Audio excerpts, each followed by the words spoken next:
is how we do. This is how you are going to organize your music to return it. So first, make sure that everything in the packet is out except for the music and the music sheet. So you can keep the Post-it note, you can keep any pencil, you can keep old labels, maybe you have a random paper, get rid of it. Okay, so now you have the sheet with the music. You are gonna put it in the order of the sheet, okay? So make sure it's in that order.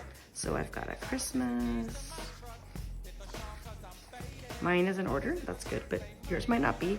If you do not have the Star Spangled Banner, that's fine. I think most of us did not get it passed out. See, Christmas song. And then also Why We Sing, you might not have that either. I think only new members got it this season.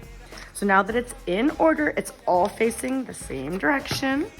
I'm gonna put the music list on top and I'm gonna put it back in my folder.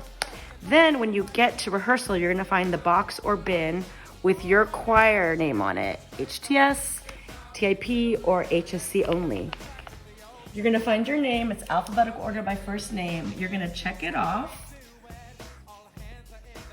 And then you're gonna put it in the bin. It would be very helpful if you put it alphabetical order by first name, which is there for you. Ta-da, you're done, thank you.